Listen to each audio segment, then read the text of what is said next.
Hey everybody, and welcome back to another video. Hope you all are having a great Thanksgiving. It's Thanksgiving Day.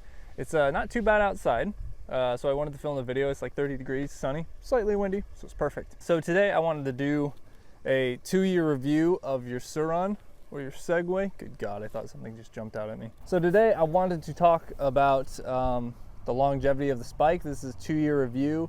I bought this bike in 2018. At the beginning of December, so it's just about 2 years old. The Segway and the Sur-ron are basically the same. So if you own a Segway, I would assume it'd be the same results. The frames are the same and everything, and the batteries are made the same. All right, guys, so here's the bike after 2 years.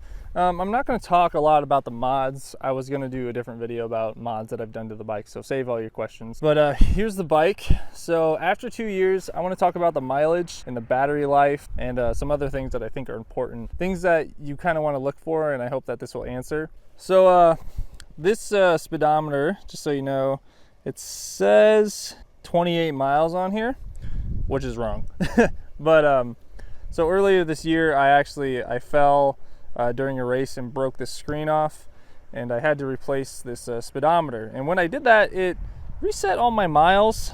So it says 28, but at the beginning of the year I had 1,200 on this bike, and I'm assuming I have around 1,500 now. I've raced it all year. I've ridden this bike a lot this year, so I'd say like around 15, maybe a little more. I'm just gonna say 15, give or take, to give you an idea of how much I've ridden it. 1,500 miles and 2 years of hell. So we can start out with the framework.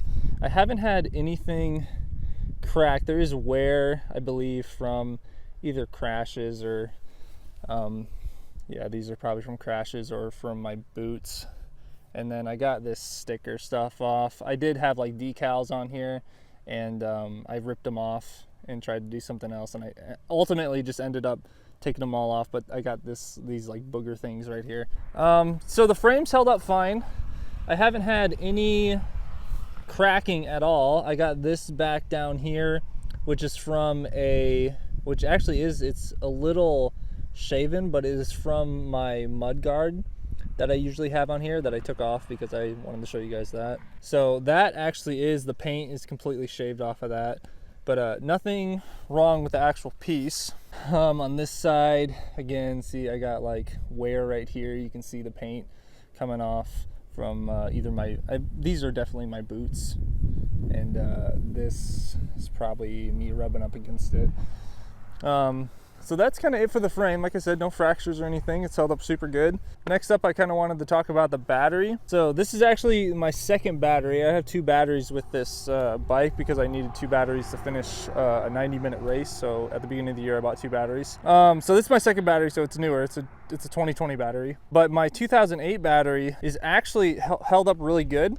Now, I'm aware that when you charge and discharge batteries, no matter what, there's going to be like degeneration in it. But the battery from 2018, the range is fine, the power output is fine. It's the same thing as this battery. It charges fine, it holds a charge fine. So nothing with my 2008 battery, which is 2 years old. I haven't noticed anything at all wrong with it. I know there has to be some kind of degeneration. It's just how batteries work, but not enough for me to even notice. So and I ride this bike all the time, and I switch out the batteries in between races, and there's literally no difference in between this 2020 battery and my 2018 one that I can notice at all. So that's really good news if you're thinking about buying the bike and you're worried about the battery longevity. They do decay, but 2 years, haven't noticed anything. So that's really good news. Next up is this controller, original X controller that came on it. I have heard people talk about their controllers frying or like shorting out or whatever, and you have to replace the controller. This has never happened to me. This is 2 years old, and I run this bike really hard. Like I said, I've banged it a couple times. Nothing wrong with it. It hasn't shorted out at all. I imagine that if you do get a short out on the controller, probably just faulty wiring or bad soldering or something, but this controller have 0 problems with it. So that's more good news. The tail light, just recently, you see I got it taped up here. I did have it shoved up here.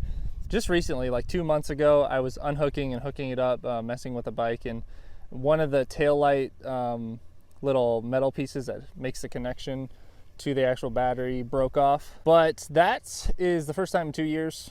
Like, that's never happened before, and I'm pretty sure it's because I was taking it on and off, but it did break, but I'm pretty sure it was my fault. Nothing at all has really been wrong with it. The motor has not been acting funky at all. It has shut off on me for overheating. I have hit the bike, like bottomed out really hard, and when that does happen, I think it rattles the spill switch and the bike will just shut off. But all I have to do is turn the bike on, turn it back off, and then it's fixed again. So it's held up really, really good, I think, in the past couple of years. These are original rims too. You can see me jacking up. Like, I definitely need new rims. Trying to get the tire off and on. I put several tires on these things. There is one spoke somewhere that is bent, right? As long as I can. Is it this one? Yeah, this one's bent right here. I go over a lot of logs, so it could have happened if I just ran into a log or crashed or bottomed out or something.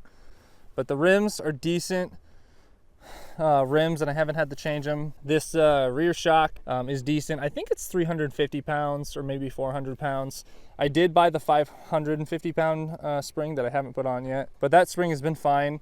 The back doesn't bottom out ever. I did upgrade the front forks. It was RST when I bought the bike, which I don't even think they sell with the bike anymore, but these are Manitou Dorado Experts. Awesome forks. The brake pads, I think everybody talks about these. I did get SLX brakes. I didn't need to upgrade the actual brakes. The brake pads that come on the bike are terrible. If you're buying the bike, before it even arrives, just switch out the brake, like just buy brake pads that are better, because they come with like a biodegradable thing. Brake pads that go out in like an instant. They're not semi-metallic or like full metallic or anything. So you definitely want to get at least semi-metallic brake pads when you get this bike. This is the original rotor.